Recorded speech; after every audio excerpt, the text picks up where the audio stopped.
Hey, welcome to this week's episode of The Blame Game. I'm joined with Maria as usual. Today we're going to talk about a little bit of a different topic. Uh, IT industry, as we all know, very male dominated, heavy industry.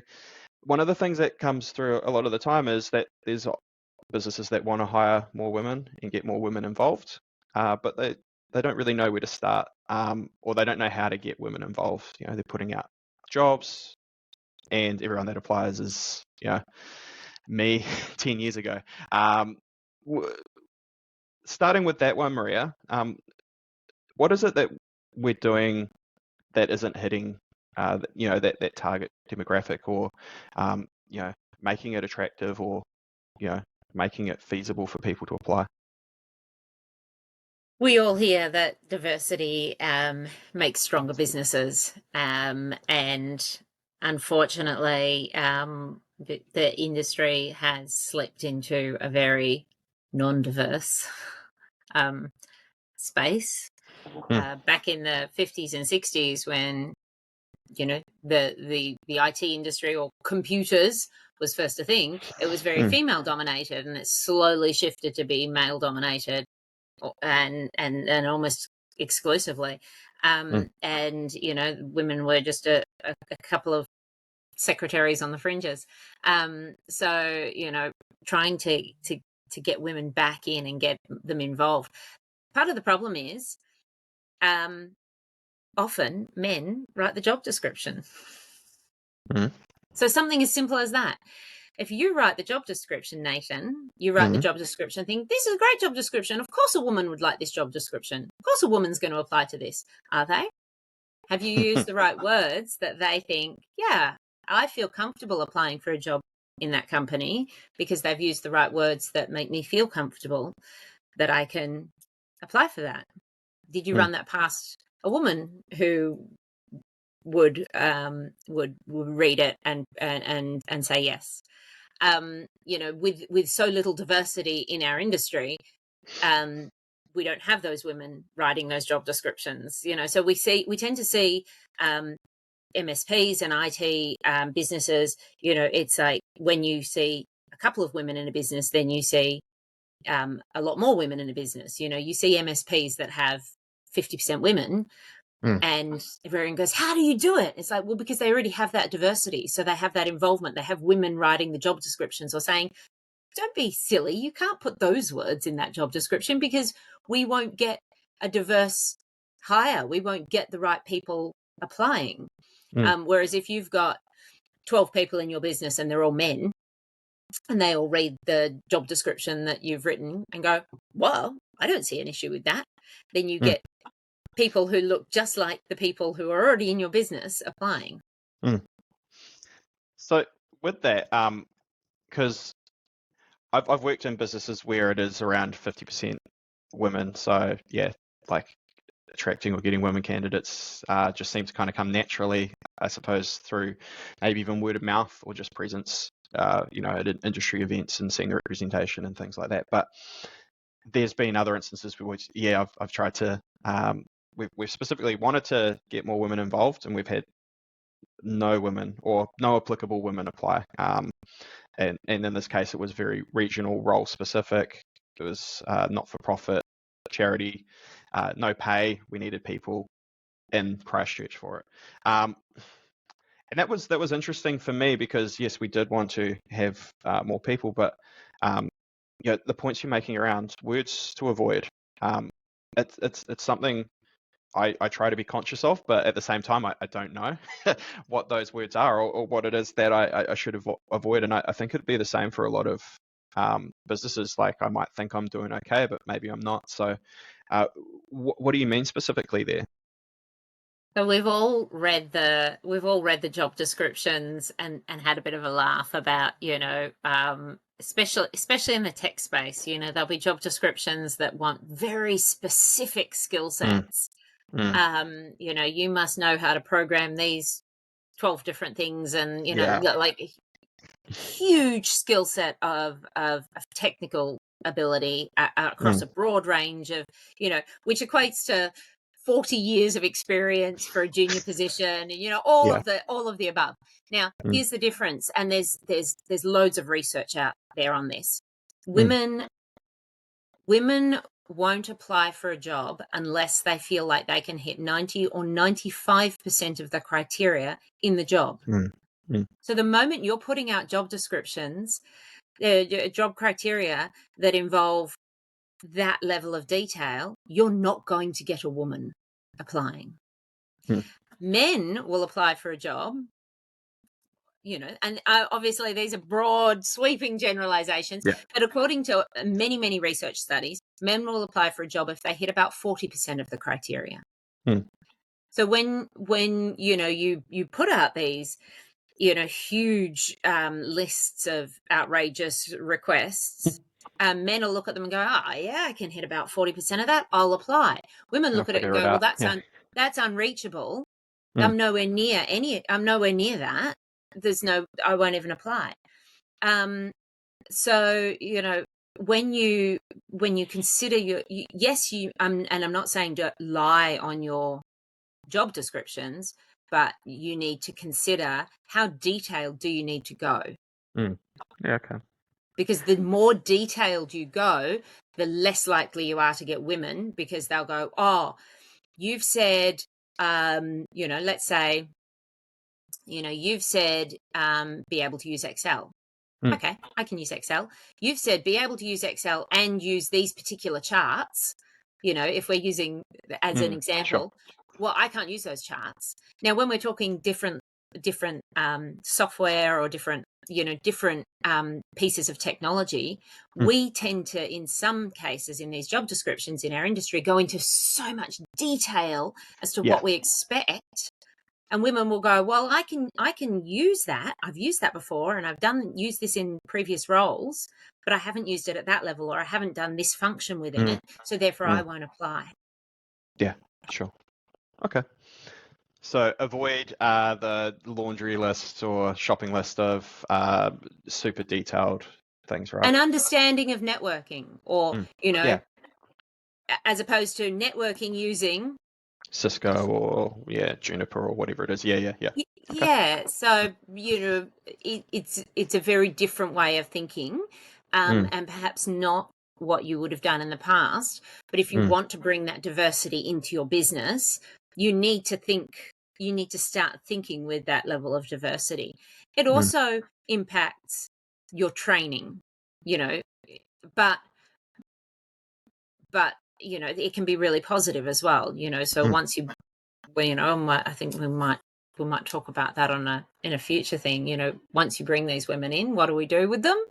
Mm. Once we've Yeah. got these women in our business, how do we look after them, and how do we keep them in our business? But so but you need to be aware that to hire with diversity, you need to change how you're looking at things and how you're wording things. Yeah, essentially marketing yourself as well, right? Because it's in a sense a marketing activity with your recruitment. It gives people the impression of your organization, your culture, what you're about, what's important.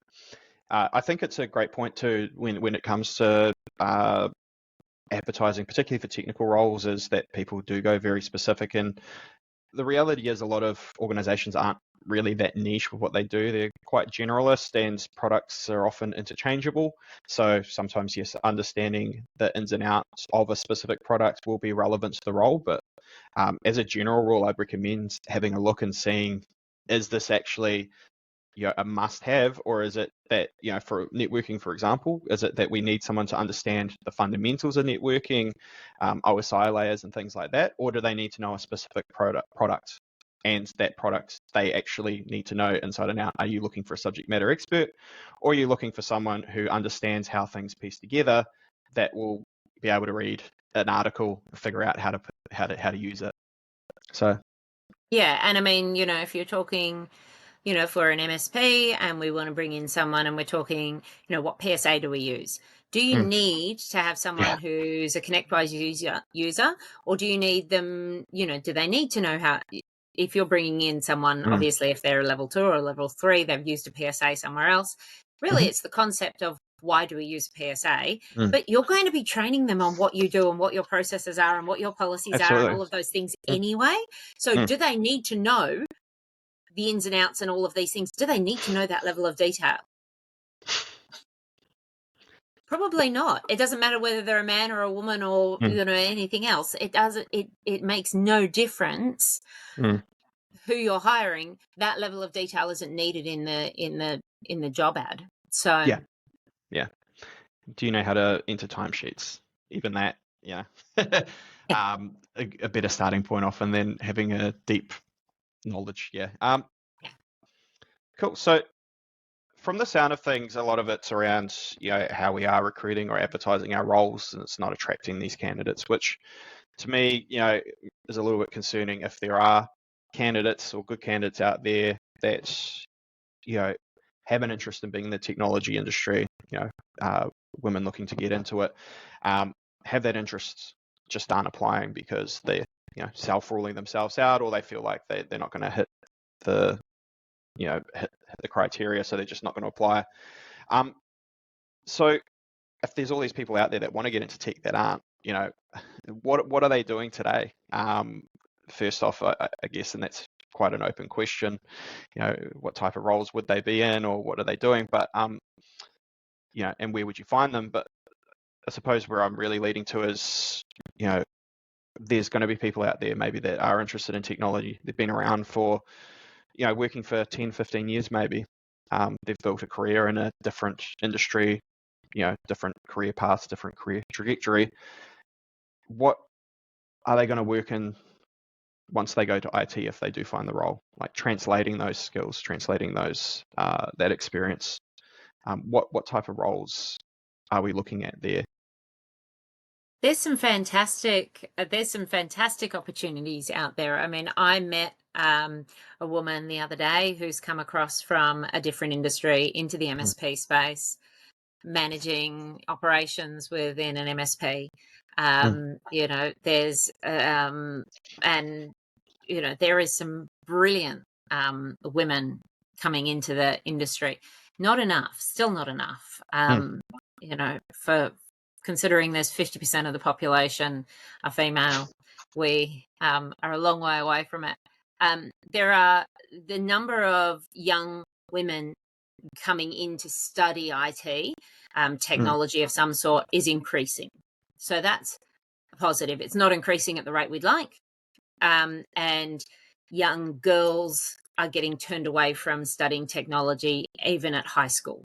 So even at, we're talking 12-year-olds in year 7 are choosing not to study technology, and we're not sure why. So for some reason, in primary school, girls are super keen on technology, but they get to 12, 13, 14 years old and they're like, no. And I'm not sure what happens at that point to stop them wanting to get involved in the industry. They haven't had visibility into our industry at this point. They haven't seen that we're a male-dominated industry. So I don't know what's happening there, but something is turning them away from studying tech at that point. And so that's already preventing them getting into, the further studies of technology. But we'll get to, but we are increasing. We are slowly increasing those numbers. So that's positive. Now we've just got to figure out how to make sure that the women that come out of further studies, or that come out of high school and decide they want to join the MSP, or who have been working in non-tech space and want to come across, feel safe to do so and feel like they can and they're welcome. So getting those people involved in tech at a young age, that's an interesting thing. There's been certain programs around that do go to schools and get people excited or interested in technology and other STEM careers. I wonder sometimes if it's that there's still a kind of stigma around technology. When you're 12, 13, you want to look cool, you want to be cool. Is knowing how to pull a computer apart and do programming seen as cool? It's becoming more and more relevant and less of a niche, nerdy thing to do. But maybe there's stuff that our industry could be doing to make it And more there desirable is or more cool. programs coming, and I think at another conversation we should definitely talk about some of those. I'm super Yeah. passionate about those, so I've been looking into a whole lot of stuff around that. But yeah, no, I think we definitely need to talk about that. From the getting, you were saying getting people. So let's say we know of somebody who's 25 years old. They've been working at a supermarket and they think, do you know what? I've heard that the IT industry is a good industry to be part of. What do we do? How do we get them in? What do we bring them into? Do you know what? Bring them in as a level 1 tech. Bring them in and be prepared to train them. Take them in as a trainee. There are traineeships out there. You can get, we're talking to people all over the place, but I know in Australia, where I'm based, the government subsidises traineeships for in technology. So you can pay nearly, in fact, I think it's half their wage or just over half their wage through a subsidy from the government, and train them up as a technician. Okay. All right. Well, that's something for a lot of at least Australian businesses to look at. I'm not sure what the go is with New Zealand, but around that trainee stuff. Are there people then that we can take more of a chance on, more a punt for some of those entry level roles? Yeah, I'd love to talk around the getting younger people excited or interested in technology, because it's something that I'm interested in as well, with not just women, but people from lower socioeconomic backgrounds and other things like that as well. But and I think again, taking a chance on young people and giving them that opportunity as a traineeship. My daughter just got given a traineeship. She's not in the IT industry. I was trying to drag her in. She's 18. Yeah. She's doing a traineeship in office administration. So, she's being paid $41,000 and the government is paying $25,000 of that. So, you look at that and go, for what, 16 grand? The company has an office admin person full-time for a year. Okay. And at the end of a year, she has a certificate in office administration and she's earned money for a year and she's got a year's experience. Yeah. Nice. It's a win-win all round and she's having a great time learning all the new stuff. So these traineeships are available, but even if they weren't being subsidized by the government, that's still a very affordable way to bring somebody in and train them up and put them on a traineeship, put them through a training program. You have to dedicate, if you're putting them on a traineeship, you have to dedicate training time. You have to actually make sure that you're improving their knowledge and you're not just making them work 40 hours a week or 38 hours a week or whatever the legal working time is. But you need to make sure that they walk away with an improvement in their knowledge. Okay, well, that's a great option. If that is available to you as a business, I think it's a great thing to take. Talking around quickly as well, transferable skills, because we talked around like if you're working in retail or hospitality or working in a supermarket or anything like that, translatable skills as well, particularly if they are level 1 roles, or even we've talked around customer service facing roles, kind of junior introductions to account management and things like that. There's a lot of translatable things there as well, right, around interacting with people, some of the softer skills, interacting with people, talking with people, being able to connect, and all those things that sometimes we also they're lack really as an industry. difficult ones to train. They're harder to train than how to networking.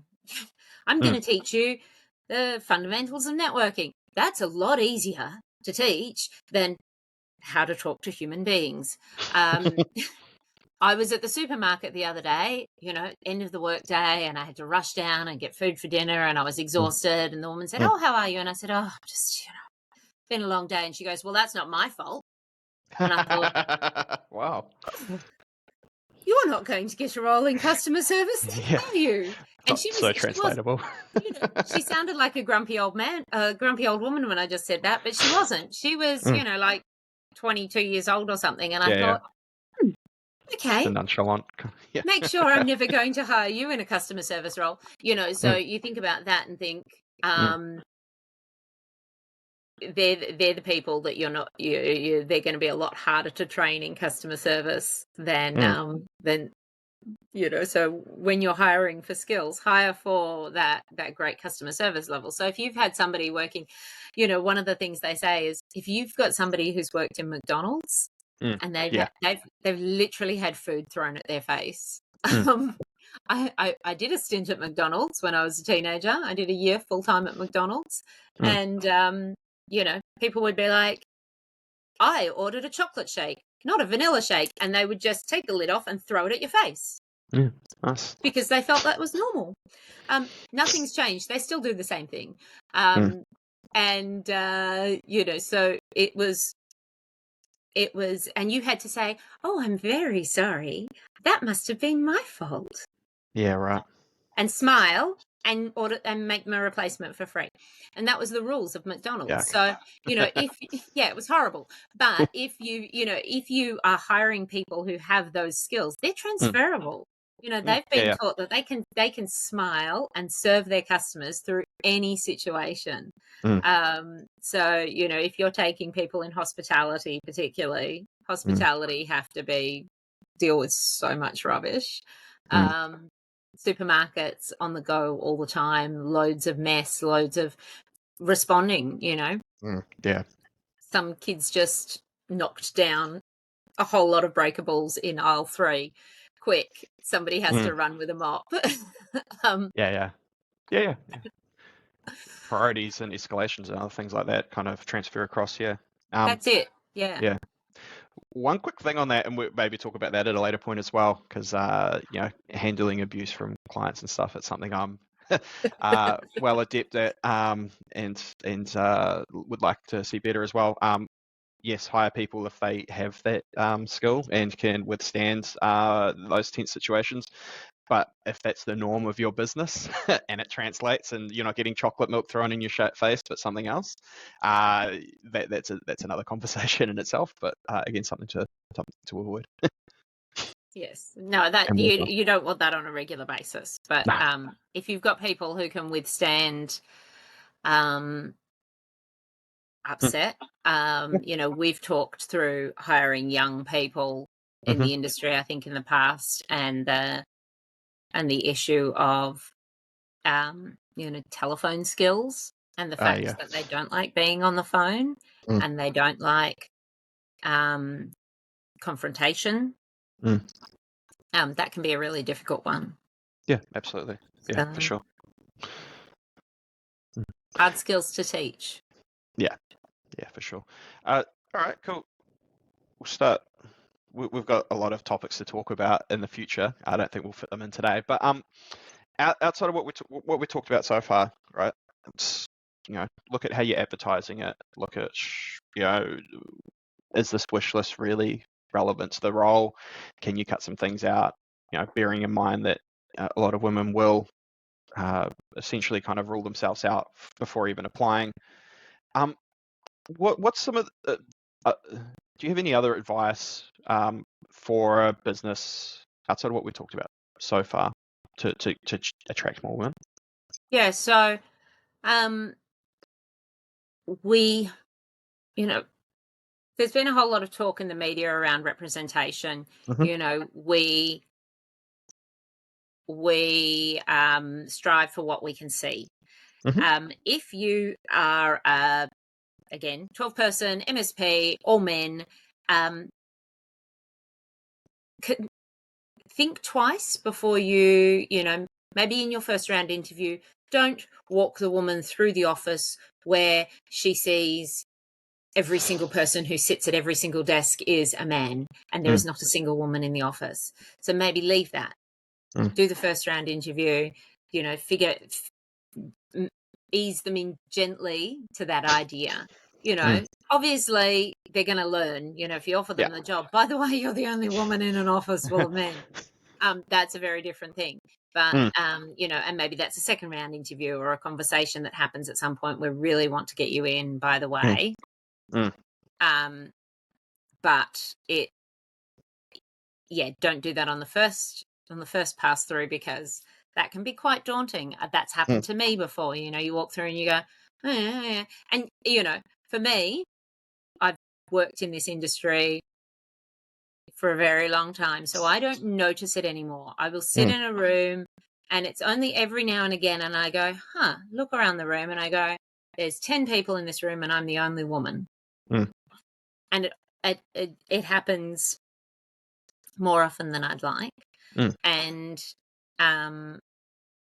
it happens so often that I don't actually register it anymore. But every now and again I pause and go, okay. But if I was coming into this industry and I didn't work in this industry at all, I would notice that. Yeah. So think about that when you're doing your interviews. Think about what the safe place for an interview might be. And if there is no way to avoid doing that, your interview might be at a cafe. It might be somewhere separate to the office, if that's the case. Okay. Yeah.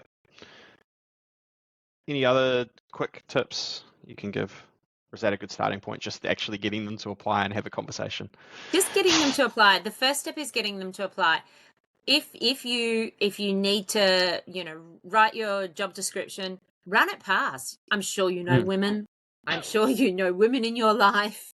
Run it past them. Say, would you apply for this role? Yeah. Unless it's like a super duper technical role. If you're talking a level 1 technician role, most people would be able to read it and go, I understand what you're asking for. I wouldn't apply because of these points. And you can say, oh, well, that will be needed, or, Yeah. But they'll be able to tell you what points they wouldn't apply for because of, and you can refine it. Seek some advice. It does. If you're doing this on your own and not seeking help from a recruiter, seek help from friends and family and colleagues outside of your business. Yeah. Okay. Cool. And then the last thing I think would be interesting is, some of the people that are going to watch this are hopefully going to be women, or parents of young women or women in tech or interested in getting in tech. What advice would you give them for getting into a technology career? And we talked about it before. That kind of self-selecting out thing that does happen. That's more of a problem for women than men. What advice would you have there? Take a chance on yourself. And it's really difficult. I find myself doing it. I do the same thing. That's why I'm interested in reading these studies, because I find myself doing the same thing. I say, well, I'm not perfect. I can't meet 100% of the criteria or 95% of the criteria. Therefore, I'm, not the perfect candidate for something, or unable to do something. Spend some time really reflecting on what you want to do, where you want to go. And if necessary, if you feel that you don't meet those criteria, reframe the message to yourself and tell yourself, I don't meet those criteria yet. And look at what you need to do to get to that. So if there's absolutely no way that you can get yourself to apply, and if you can upskill in those areas. So, yeah. Yeah, great advice. I don't know, maybe I'm looking at this from a man's perspective, but yeah, just giving it a punt. The worst case is they say no. You're not gonna. That's a man's idea, I know, but maybe I don't know. Maybe it'll help, maybe it won't. But I think about it of, if you've got the opportunity to even get rejected, maybe there's opportunity for feedback where you can find out what it is, other things that you need to improve on or need to focus on to get it as well. So maybe that will come into the hiring process for men who are doing hiring. If you do get a woman who applies and doesn't meet the criteria, you need to be very careful about your response to them. Yeah. And to men, to be perfectly honest, no matter who you hire, you can't just say, sorry, you don't meet the criteria. You don't meet the criteria because of these reasons. Please go away and upskill in these areas. This is what I would recommend. If you wish to get a job in this industry, in this or in this particular role, this is the upskill area you need. The worst thing you can do is write like a one line with a no, you didn't get it. Yeah. Okay. That's a great point too, though. Around discouragement, because if we do want to have more women apply, can we provide them with constructive feedback of what it is that we felt was missing in this case that they can work on, so that the next time around when they take that punt or go out on a limb and apply, they might get an interview or get the job. Yeah, I think, and I think constructive feedback is positive for everybody. We will raise the entire industry up if everybody gets given constructive feedback upon application. Cool. Well, I reckon it's a good point to leave off on. We'll have to talk around what we do when we actually end up getting a woman in our company, and how can we keep them at another point. That sounds good. Thanks, Nathan. All right. Thanks, Maria.